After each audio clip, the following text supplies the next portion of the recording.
All right. Good morning.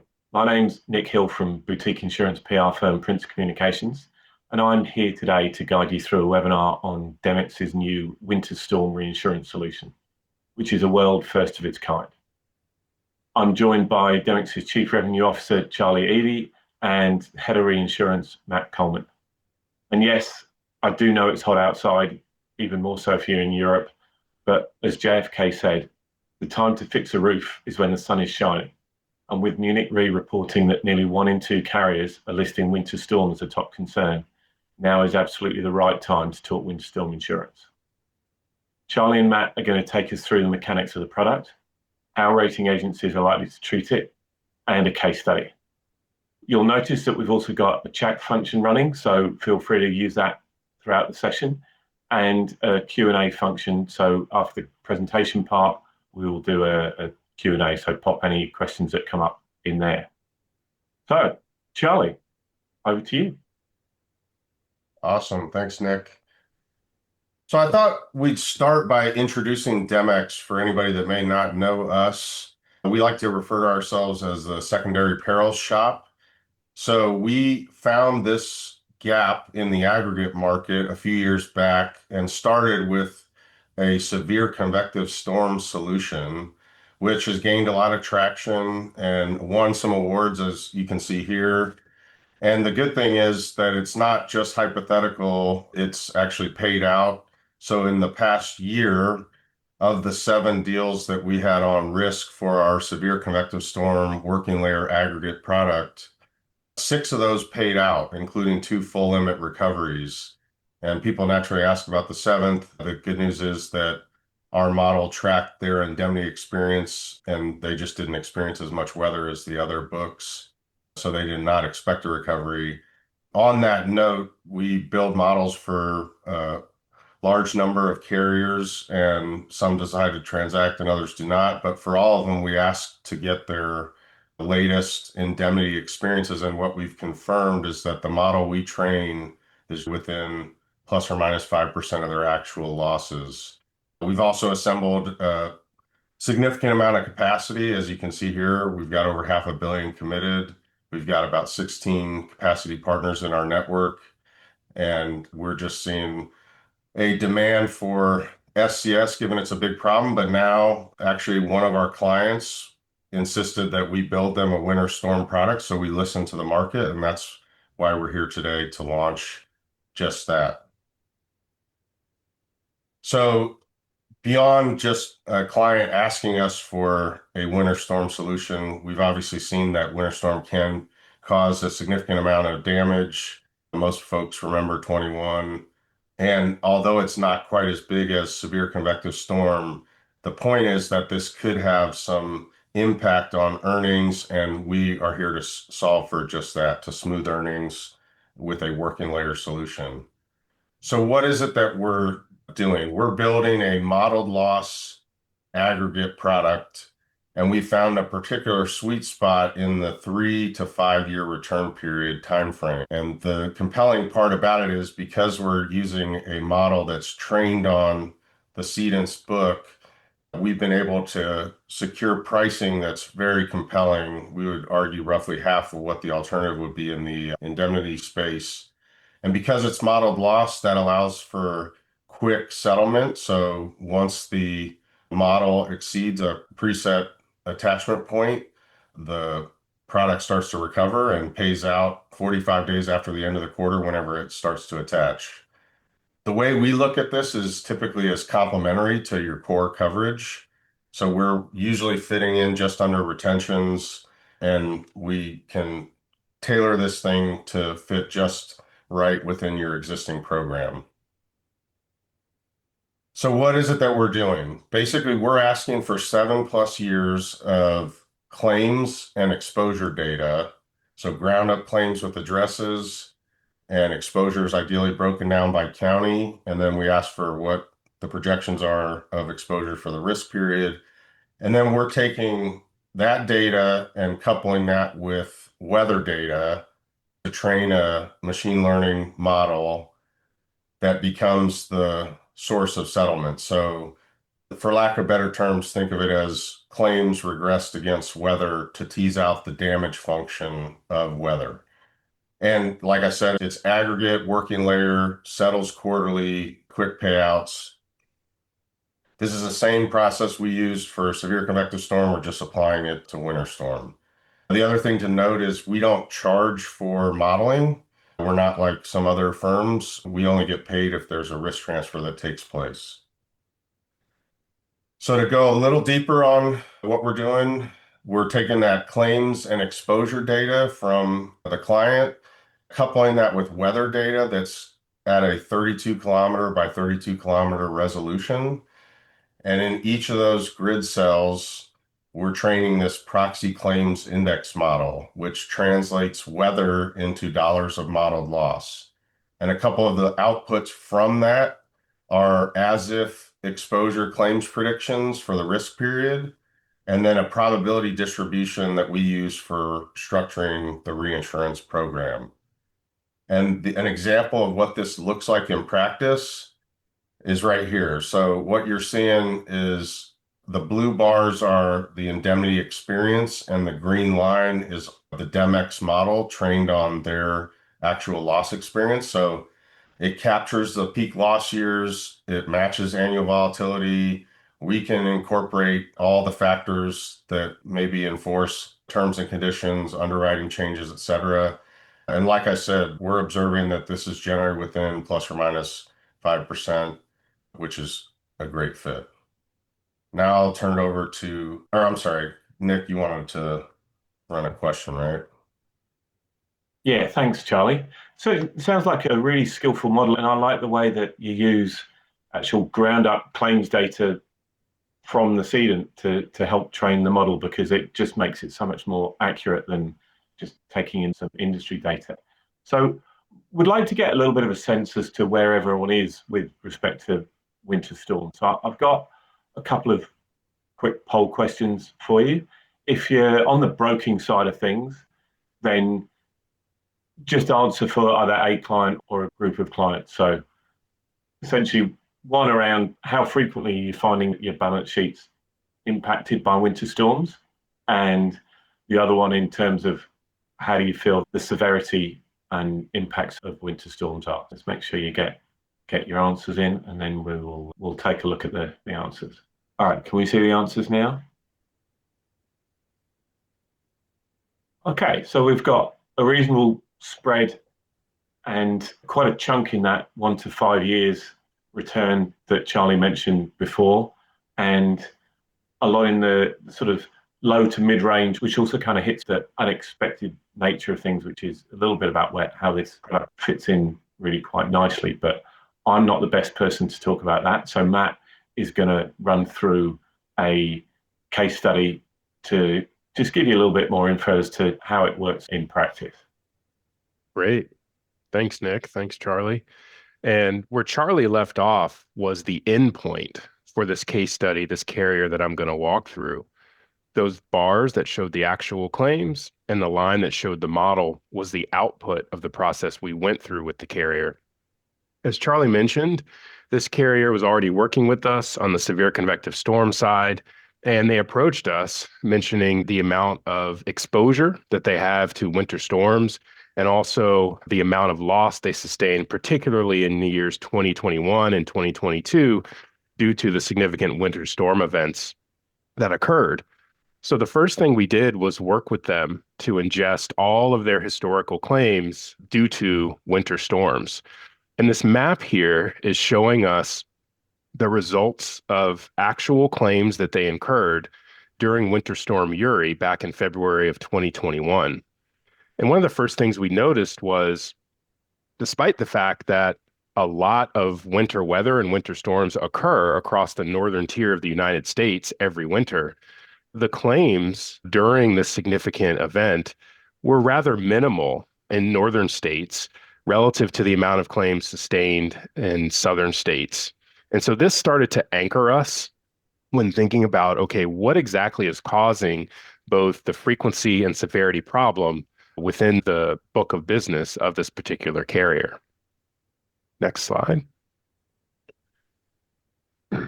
And so, because we had already worked with them on the severe convective storm side and had analyzed their claims due to that peril, we looked at those alongside the winter storm peril to just understand the amount of influence, the amount of impact that winter storms can have on the book of business. And so here we're showing historical actual claims from 2014 through 2023 for this particular cedant. And what we see is the gray bars are all other claims aside from the perils we're focused on. Dark blue are the severe convective storm claims, and light blue is where we were focused very carefully and in detail, which are the winter storm claims. And as we see, both Winter Storms Uri and Winter Storm Elliott caused significant loss for this carrier in excess of $80 million of actual claims. And so this sensitivity to weather in these particular years are where we really work to drill down. And as Charlie mentioned earlier, understand, okay, what exactly is the vulnerability function, the damage function for this specific carrier due to the occurrence of winter storms. Next slide. And it was very interesting going through this exercise for this particular carrier. It highlighted some key findings that we know are true for many other characters who are exposed to winter storms. This particular carrier was a national carrier, and so we know that not only nationals, but also regionals and mutuals can feel these types of impacts, and it can be quite acute when there's less diversification across a broad geography relative to national carriers. The first finding that we had was that stable climate regions, places like the southern United States that are very unaccustomed to winter weather, can really experience outsized impacts, both directly from a winter storm, like long duration cold and snowfall, but also due to knock-on effects due to freezing, impacting pipes or ice damming that can occur on roofs. And the infrastructure just is not set up in these regions to deal with these types of cold weather events and winter storms. The second finding that we had is anomalous weather can happen anywhere, including the north. And what we found were examples where in places like the US Northeast, farther north, when snowfall in particular can fall very intensely and very rapidly, like what are called the nor'easter events, where you have the Great Lakes in the United States mixing with cold weather and producing excess snow.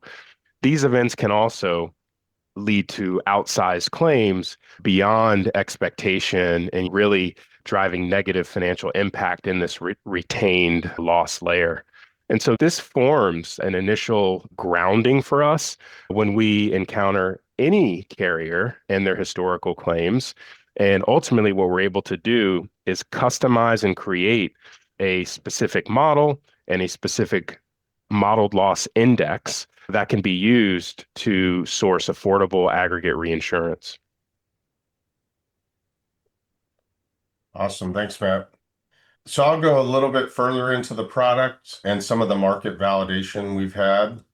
So another way that we like to discuss the product, given that it's typically earnings protection, we can carve up the tail any way the client likes. So we have placed more remote structures or done structured solutions.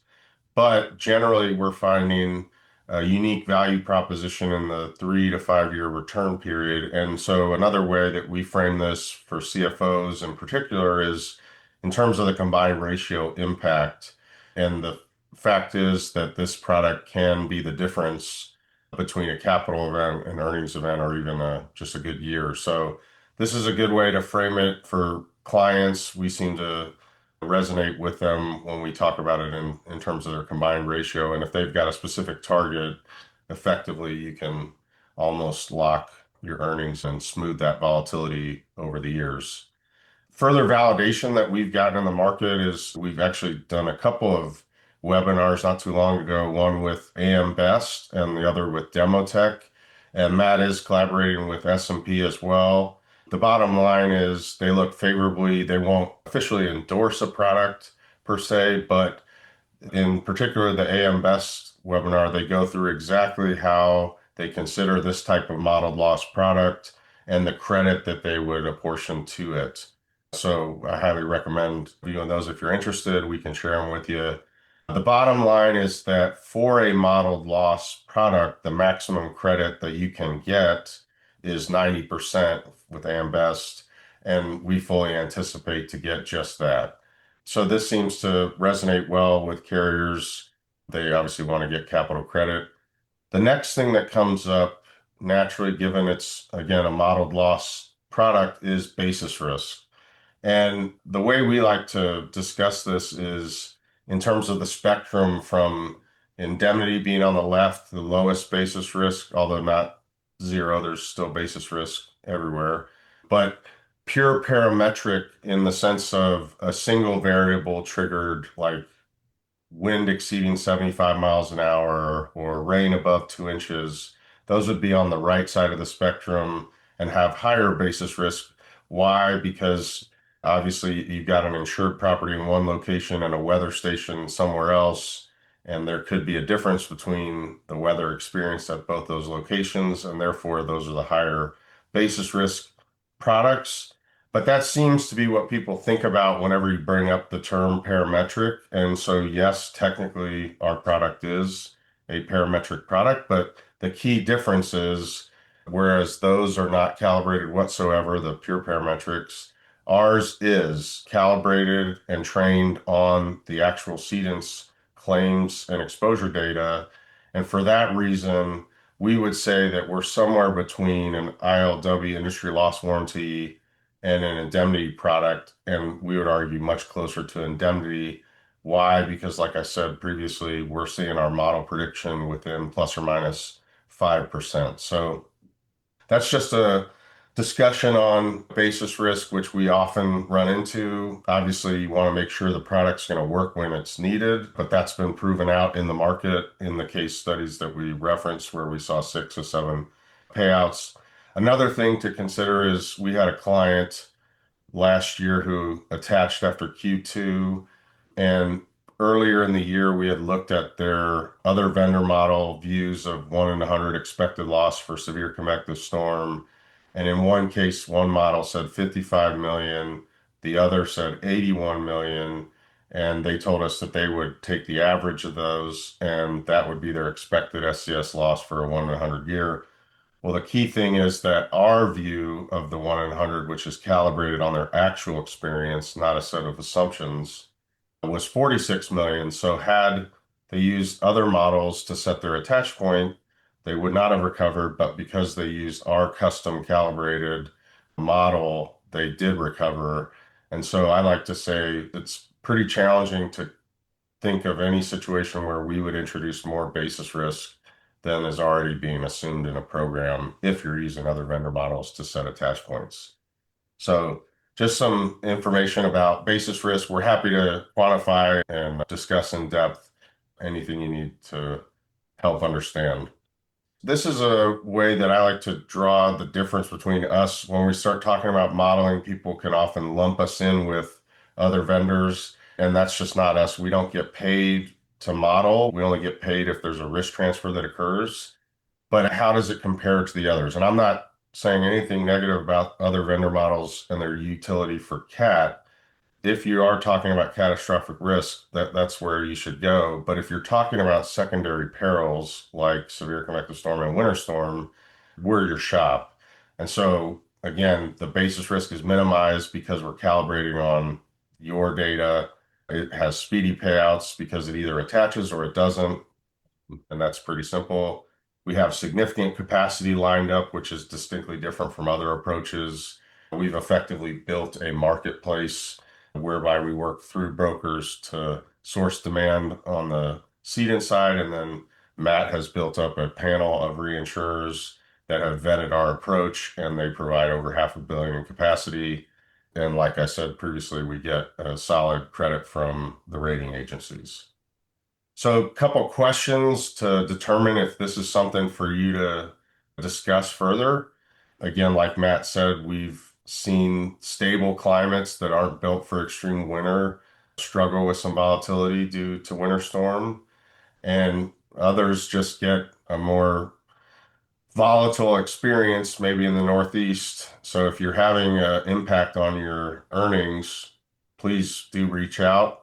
Again, there's no cost to model, so we encourage you to send us your data, and then we can determine whether there's a potential fit there very quickly. So as soon as you give us their data, we can build a model within 2 days and have a meaningful conversation around structures and pricing so that you can consider it as part of your program and how it would complement your cat.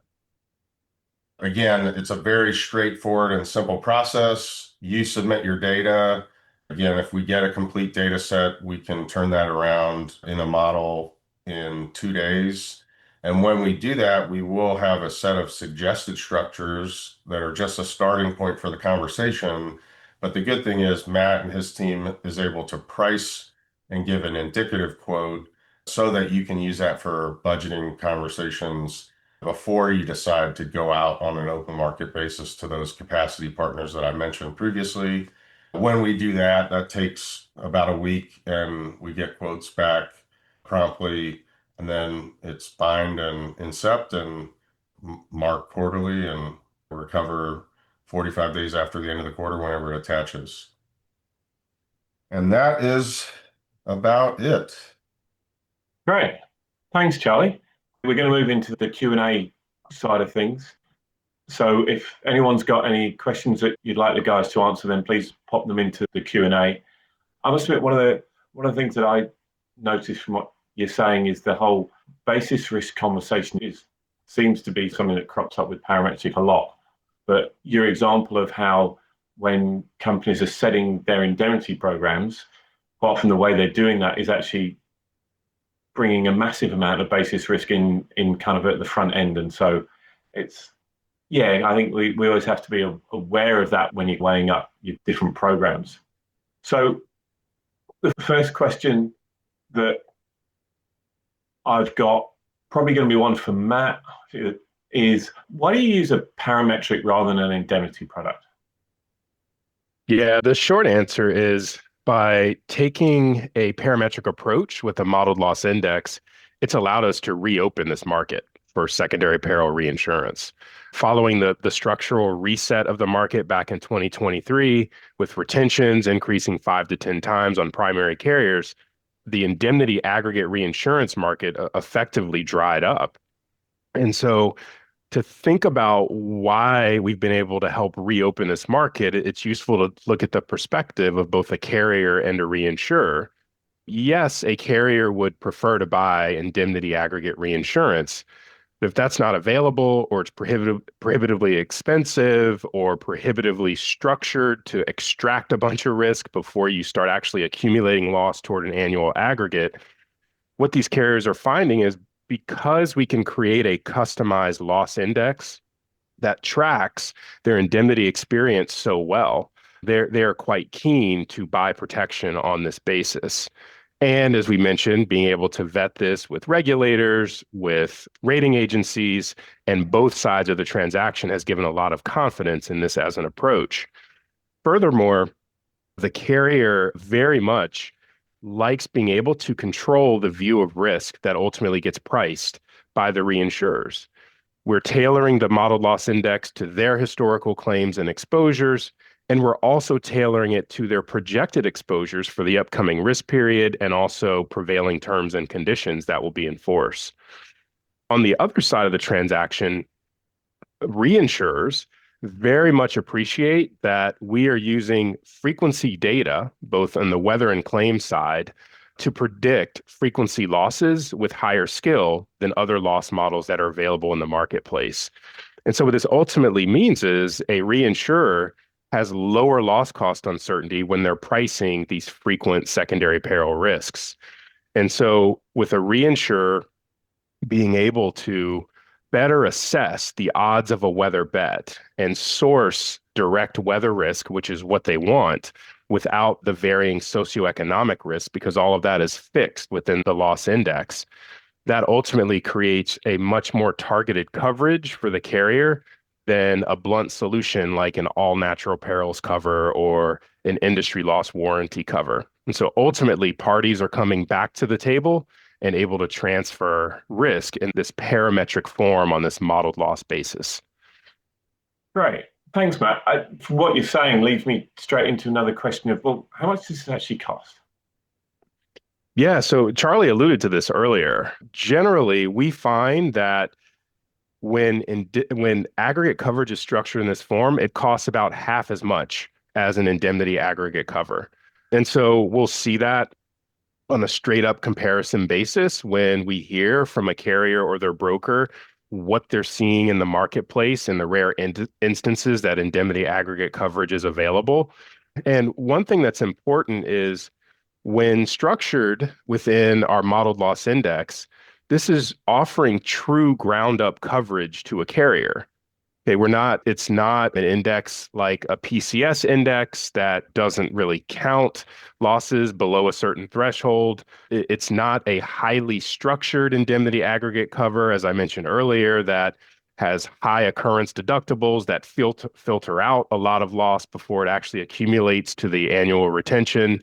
And so all these features are back into the market within this product, with the product looking and feeling as much like an indemnity aggregate cover as it can, but again, at about half the cost of an indemnity aggregate cover.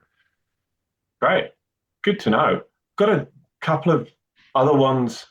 One, I know we've touched on this a bit, but do you have any extra comments regarding how model loss meets the requirements of risk transfer for reinsurance accounting?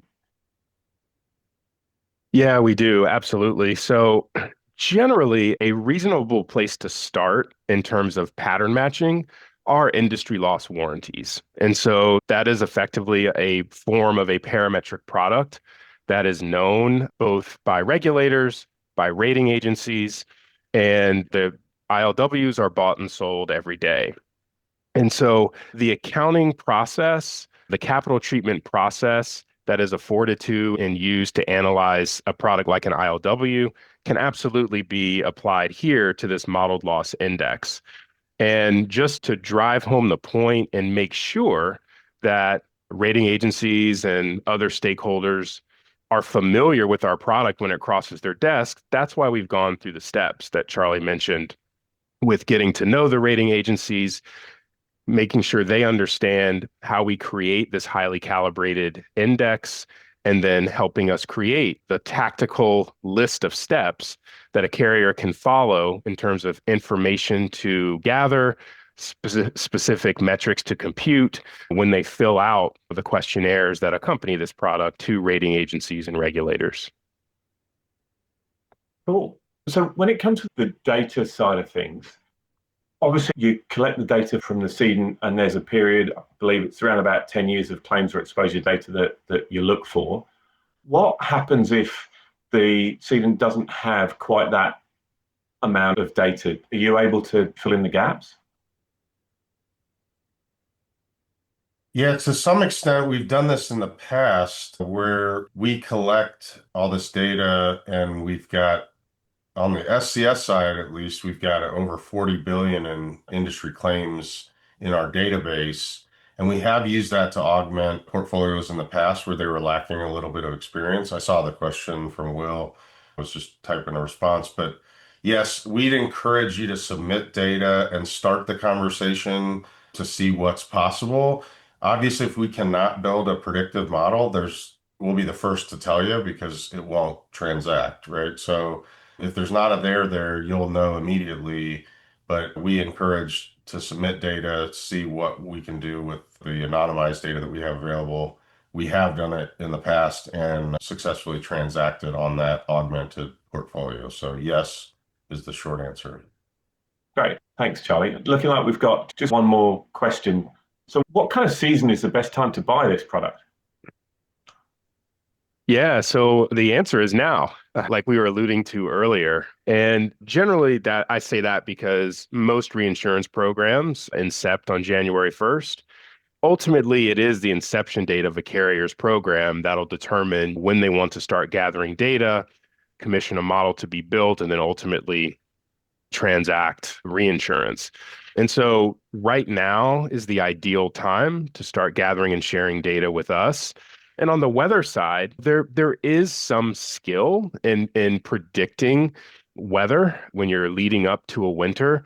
And so to stay outside of that forecast window and well ahead of that window, it's advised to generally source this protection well in advance of January 1st.